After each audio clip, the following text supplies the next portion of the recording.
Paxtakor tumanida hududlarni obodonlashtirish, zamonaviy infratuzilmani shakllantirish hamda aholiga qulay sharoitlar yaratishga qaratilgan loyihalarning amalga oshirilish jarayoni o'rganildi.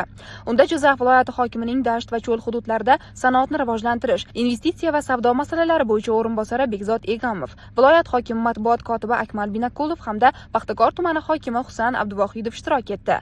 Dastlab tumanning Mingchinor mahallasi Tomariz qishlog'ida M39 xalqaro avtomobil yo'li bo'yida amalga oshirilishi rejalashtirilayotgan zamonaviy infratuzilma loyihasi bilan tanishildi. Mazkur hududda xizmat ko'rsatish obyektlari, savdo nuqtalari va yo'l bo'yi servislarni tashkil etish orqali yangi ish o'rinlari yaratish hamda transport qatnovi yuqori bo'lgan hududlarning iqtisodiy salohiyatini oshirish ko'zda tutilgan. Shundan so'ng Buyuk Ipak yo'li mahallasi markazida barpo etilayotgan bulvar dam olish maskani loyihasi ko'zdan kechirildi. Ushbu maskan aholining mazmunli hordiq chiqarishi uchun mo'ljallangan bo'lib, unda piyodalar yo'laklari, yashil hududlar, bolalar maydonchalari, o'rindiqlar va zamonaviy yoritish tizimlarini o'rnatish rejalashtirilgan. Mutaxassislar tomonidan qurilish va obodonlashtirish ishlarining sifati, belgilangan muddatlariga rioya etilishi hamda xavfsizlik talablariga alohida e'tibor qaratish bo'yicha mas'ullarga tegishli tavsiyalar berildi.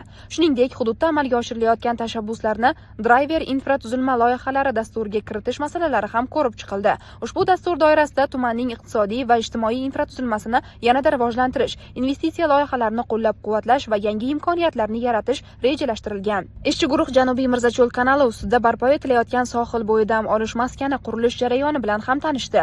Ushbu loyiha hududda turizm va xizmat ko'rsatish sohasini rivojlantirish, aholining dam olishi uchun zamonaviy maskan yaratishga qaratilgan.